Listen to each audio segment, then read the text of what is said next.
হয় ৰাজ, আপোনালোকে যি কৈছোঁ মই তাকে শুনিছে। এতিয়া বৰ্তমান মই ফাইনেলি আছোঁহি যেনিবা কেৰেলাত, কামৰ সন্ধানত এটি সৰু কোম্পানীত কাম কৰি আছোঁহি। আৰু মোৰ ঘৰৰ ফেমিলি হ'ল মা আছে আৰু বাই ভনী বুলি ক'বলৈ ভণ্টি এটি আছে আৰু ভাইটি 3জন আছে। আৰু মোৰ আছে পত্নী আৰু ল'ৰা ছোৱালী আছে, ছোৱালী এজনী আৰু ল'ৰা এটা। আৰু আপোনালোকক কিনো ক'ম মোৰ বিষয়লৈ। মই যেতিয়া সৰু হৈ আছিলোঁ, ফাইনেলি সৰু হৈ থাকোঁতে মোৰ 2000 চনতে দেউতা ঢুকালে আৰু সকলো দায়িত্ব ল'ব লগা হ'ল মই। সেই গতিকে ঘৰখনত যেতিয়া ডাঙৰ হৈ জন্ম ল'লোঁ, সকলো দায়িত্ব ল'ব লগা হৈছে। সেই গতিকে বাহিৰত মই কামত আছোঁহি আৰু কাম বন কৰি এনেকৈ ঘৰ দুৱাৰ চলাই আছোঁ। আৰু দুখে সুখে এনেকৈ মাজতে আপোনালোককো এবাৰ দুবাৰকৈ ভিডিঅ' দিবলৈ চেষ্টা কৰি আছোঁ। একচুৱেলি হ'ল কি, মই বহুত কষ্টত ডাঙৰ হোৱা হয়, বহুত কষ্ট কৰিলোঁ আৰু কষ্ট কৰিয়ে আছোঁ এতিয়ালৈকে। কিন্তু কষ্টৰ ফল এতিয়ালৈকে পোৱা নাই বুলি ক'লেও বেয়া নহয়। ফাইনেলি কৰি আছোঁ, কি হয় পিছলৈকে চাওঁ। গোটেই জীৱনটো এনেকৈয়ে যাব নেকি তাকো ভাবিবই পৰা নাই। তথাপিও আগত যিমানখিনি আছিলোঁ তাতকৈ হয়তো মই এতিয়া বহুতেই ভালকৈ চলি আছোঁ আৰু নিজৰ ভৰিত থিয় দিবলৈ শক্তি পালোঁ। এদিন দুদিন কৰি দিনো গৈ আছে, বছৰো আহি আছে আৰু বহাগটিও এতিয়া পালেহি, বহাগৰ বিহুটি পালেহি। বেছি দিন নাই, মাজতে মাথো কেইটামান দিন আছে। আৰু এইবাৰ চাগে বিহুত ঘৰলৈ যাব নোৱাৰিম। তাকে অলপমান দীঘলীয়াকৈ যেতিয়া আহিলোঁ থাকি যাওঁ। আৰু মোৰ বিষয়লৈ কিনো, যেতিয়া 2000 চনত দেউতা ঢুকালে, দেউতা ঢুকোৱাৰ পিছত হয়তো মোৰ কোনোৱে নাছিল, যদিও আছিল আৰু থাকিও নাছিল। মানে কি বাবে নাছিল আপোনালোকক কৈ আছোঁ, আপোনালোকে শেষলৈকে চাই যাওক। আৰু যদি চেনেলটো ছাবস্ক্ৰাইব কৰা নাই ছাবস্ক্ৰাইব কৰি দিব, লাইক কৰি দিব, লগ বন্ধুলৈ শ্বেয়াৰ কৰি দিব আৰু কাষতে থকা বেল আইকনটো টিপি দিবলৈ নাপাহৰিব এনেকুৱা ভিডিঅ'বোৰ আপোনালোকে পাই থাকিবলৈ। মোৰ ঘৰ চিমেণ্ট চাপৰি, বৰুৱাবালি। আৰু মই প্ৰায় মোক গাঁৱত লং বুলিয়ে মাতে, তথাপি মোৰ আচল নাম অশোক কোঁৱৰ। মোৰ ঘৰত আছে পত্নী আছে আৰু 2টি সন্তান আছে। মাহঁতি হয়তো বেলেগ হৈ আছে এতিয়া। মাহঁতি বেলেগ হৈ থাকিলেও যেনিবা একেবাৰে বেলেগ হৈ থকা নিচিনা নহয় আৰু। মাহঁতি মানে তাত জোনাইত আছে, খেতি বাতি কৰি আছে মাহঁতি। আৰু মই আছোঁহি ইয়াত মাটি বাৰী লৈ কিনে ঘৰ দুৱাৰ বনাই কিনে ঘৰটো বনাই আছোঁ। কমপ্লিট হোৱা নাই, এই কাম বন কৰিয়ে যেনে তেনে ঘৰটো বনাই আছোঁ। এতিয়ালৈকে ছাকচেছ হ'ব পৰা নাই বাৰু। আৰু তেনেকৈ এটকা দুটকাকৈ সাঁচি নিজে গাড়ী এখনো লৈছিলোঁ। আৰু গাড়ীখন লোৱাৰ পিছত কি হ'ল, লকডাউনত যেতিয়া লকডাউন দি দিলে বহুত সমস্যাত পৰি গ'লোঁ মই। সমস্যাত পৰি গ'লোঁ মানে যদি 2টা বজাৰ পৰা বা 9টা বজাৰ পৰা গাড়ী মটৰ যদি ৰাস্তা পদূলিত চলাবই নিদিয়ে, তেতিয়াহ'লে ইনষ্টলমেণ্ট মাৰিমনো মই কেনেকৈ, EMI দিম কেনেকৈ, হয় নাই? সেই গতিকে ভাবিলোঁ গাড়ী মটৰ চলাই মোৰ একো লাভ নাই। আৰু গাড়ী মটৰ যি দেখিলোঁ এই লকডাউনৰ সমস্যাত ইমানটো প্ৰফিট নাই। মোৰ নিজৰ ভাতমুঠিৰ কাৰণে বাদ দিয়ক, গাড়ী ইনষ্টলমেণ্টৰ কাৰণে বাদ দিয়ক, মানে নিজৰ নিজৰ পেটৰ ভাতমুঠিটো মানে সময়ত আজৰি আনিবলৈ অসুবিধা হয়, মানে গোটাই আনিবলৈ অসুবিধা হয়। সেই গতিকে মই কেৰেলালৈ গুচি আহিলোঁ। এতিয়া কেৰেলাতে মই কাম বন কৰি আছোঁ আৰু ধুনীয়া মোৰ ইনকম হৈ আছে। মাহিলী 18-19 হাজাৰকৈ পাই আছোঁ আৰু তেনেকৈ ঘৰখন চলাই আছোঁ। সেই গতিকে মই এতিয়া কামতে আছোঁহি। আপোনালোকক ডেইলি ভিডিঅ' দিব পৰা নাই, তথাপিও চেষ্টা কৰিছোঁ মাজে মাজে যিমানখিনি পাৰোঁ আপোনালোকক দিবলৈ। সেয়ে সৰু হৈ থাকোঁতে বহুত কষ্ট পালোঁ, কিন্তু প্ৰায় সৰু হৈ আছিলোঁ।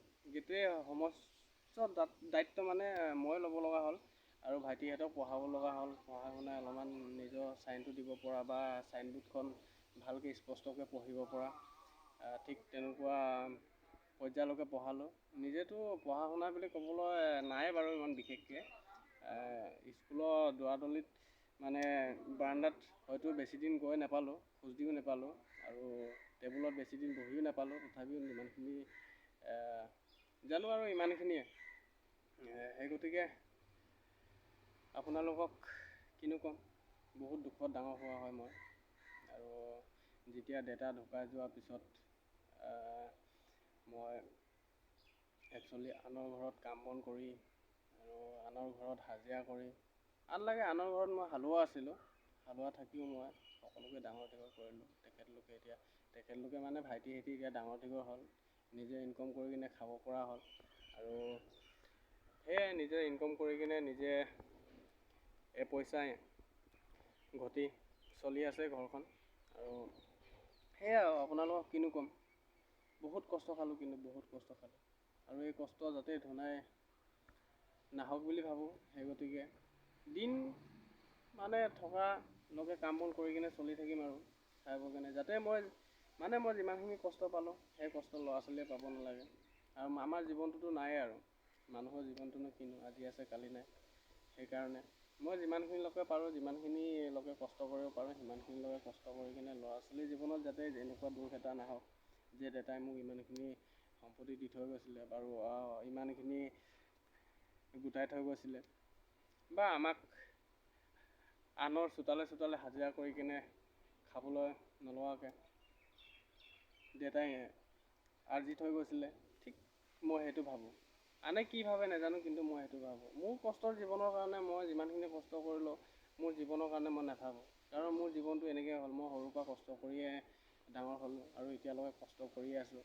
সেই কষ্টৰ ফল হয়তো কষ্ট কৰিছোঁ, কষ্ট কৰিয়ে মই যিখিনি অৰ্জন কৰিছোঁ সেইখিনি মোৰ যথেষ্ট হৈছে এতিয়া। আৰু মানে মোৰ মেইন জন্ম ঠাই বেৰাচাপৰিত আছে, জোনাই বেৰাচাপৰি। আপোনালোকে কোনোবাই যদি বেৰাচাপৰি মানুহে চাই আছে তেন্তে মোক নিশ্চয় চিনি পাইছে। মোৰ দেউতাৰ নাম হ'ল পদেশ্বৰ কোঁৱৰ। মানে গাঁৱত মতে বুলি মাতে, মতে কোঁৱৰ। তাৰে মই একমাত্ৰ ডাঙৰ সন্তান। আৰু মাৰ নাম হ'ল দমন কোঁৱৰ। প্ৰায় সোণাল ছোৱালী আছিলে মায়ে। আৰু কোনোবাই যদি চাই আছে তেন্তে নিশ্চয় চিনি পাব। মানে আমাৰ দেউতাৰ পৰিয়াল আছিল শদিয়াত। শদিয়াৰ পৰা আমি প্ৰায় 2000 চনৰ আগতে উঠি আহিলোঁ। আমি জোনাই বেৰাচাপৰিলৈ গুচি আহিলোঁ। তাৰপিছত তাৰ পৰা উঠি অহাৰ পিছত মানে কিমান বছৰ হ'ল মই সেইটো সঠিককৈ ক'ব নোৱাৰিম, কিন্তু বহুত বছৰ জোনাই বেৰাচাপৰিত থাকিলোঁহি। তাৰপৰা 2000 চনত যেতিয়া মানে এটা চাইনাপালাত আহিছিলে, ডাঙৰকৈ চাইনাপালাত আহিছিলে, মানে বাৰিষা আহিছিল। তেতিয়া তাৰপিছত পানী শুকোৱাৰ পিছত দেউতা মানে বেমাৰত পৰিল। প্ৰায় আমি সৰু হৈ আছিলোঁ তেতিয়া, বেছি ডাঙৰ নহয়, মানে প্ৰায় সৰু হৈ আছিলোঁ আমি।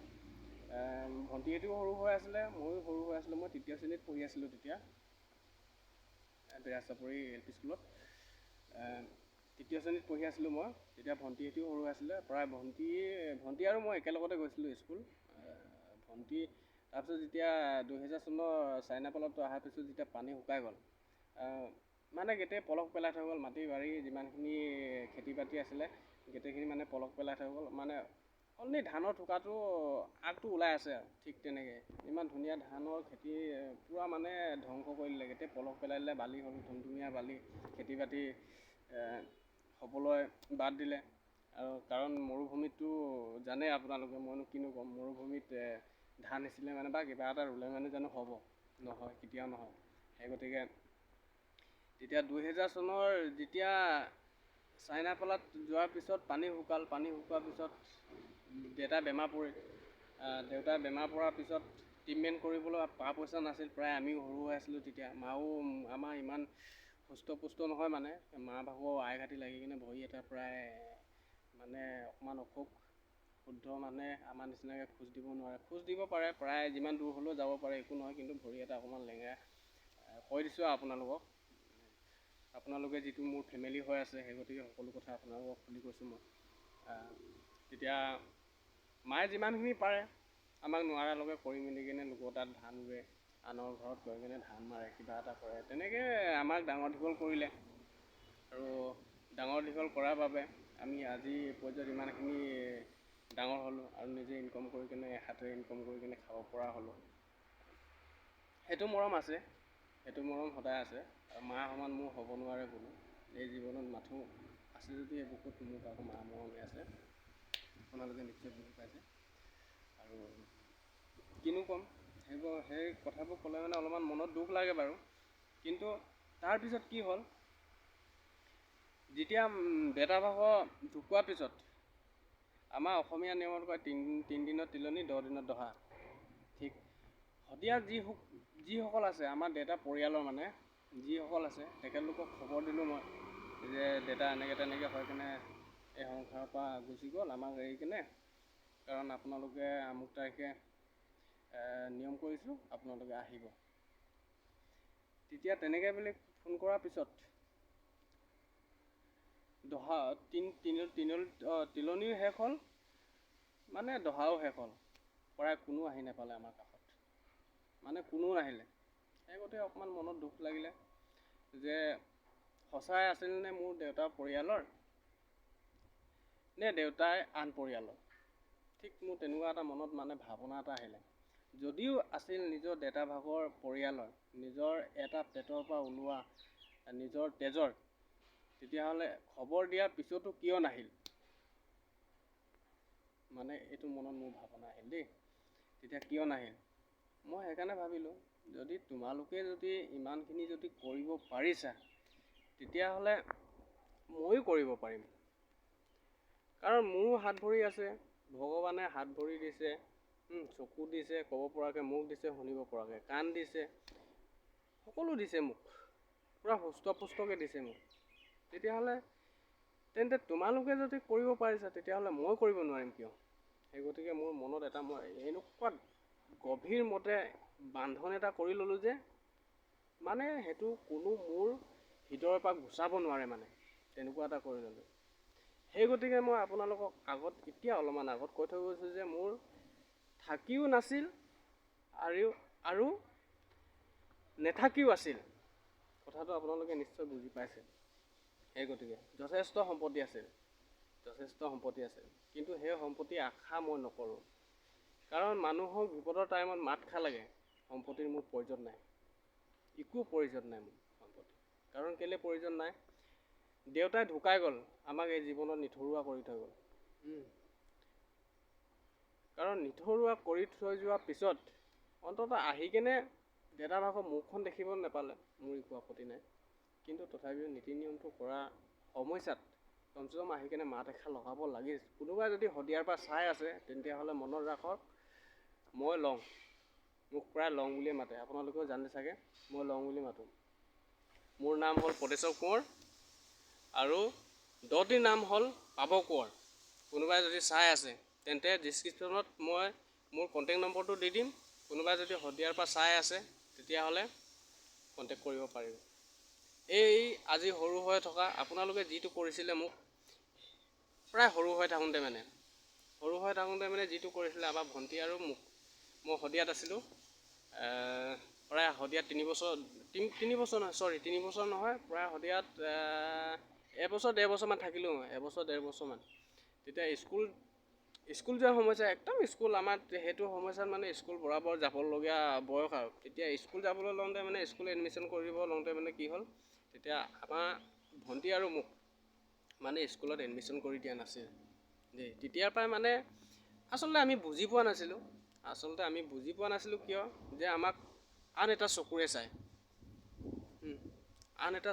বুলি আমি বুজি পোৱা নাছিলোঁ। কাৰণ সৰু হৈ আছিলোঁ, সৰু ল'ৰাৰ কথা হয় নাই, সেই গতিকে বুজি পোৱা নাছিলোঁ আমি। আচ্ছা ঠিক আছে, একো নাই, যিমানখিনি ধৰক আপোনালোকে কৰিলে মোৰ লগত একো আপত্তি নাই। এতিয়াও মই সেয়ে হৈ আছোঁ, সেয়ে লং হৈ আছোঁ মই এতিয়া, আৰু সেয়ে লং হৈয়ে মই এতিয়া ইনকম কৰি আছোঁ। মোৰ নিজৰ ভৰিত মই নিজে থিয় দি কিনে আজি এমুঠি সুখত খাব পাৰিছোঁ। মই বহুত যথেষ্ট সুখত আছোঁ মই। কাৰণ তথাপিও আপোনালোকৰ যদি কোনোবাই হয় ভুল স্বীকাৰ কৰে, মই ক্ষমা লৈ দিবলৈ সাজু হৈ আছোঁ, একো আপত্তি নাই মোৰ লগত। যাতে আপোনালোকক সকলোকে মোৰ অসমবাসী ৰাইজকো কৈছোঁ, তেনেকুৱা ভুল এটা নকৰিব আপোনালোকেও। কাৰণ এটা পেটৰ পৰা ওলোৱা ভাই ককায়েক আপোনালোকে থান বান কৰিবলৈ কেতিয়াও নাভাবিব। আৰু নিজৰ জন্ম দিয়া মাকজনীক এথানি কেতিয়াও নকৰিব। কাৰণ কিয়, মা সমান হ'ব নোৱাৰে জীৱনত কোনো। 10 মাহ 10 দিন গৰ্ভত লৈ কিনে জন্ম দিয়া পুত্ৰই যদি মাকক যদি ডাঙৰ হৈ কিনে, মই নকওঁ, আপোনালোকে নিশ্চয় বুজিছে, মই ইমানকৈ নকওঁ। সেই গতিকে সকলোকে হাত জোৰ কৰি কিনে কৈছোঁ, মই এইবোৰ মনত ভাৱনা আপোনালোকে কেতিয়াও নানিব প্লিজ। ইমানে কৈ আজি ভিডিঅ'টো সামৰণি মাৰিছোঁ। নেক্সট এটি ভিডিঅ' লগ পোৱাৰ প্ৰতিশ্ৰুতিৰে আজি আপোনালোকৰ পৰা মই লং ভাই, বাই।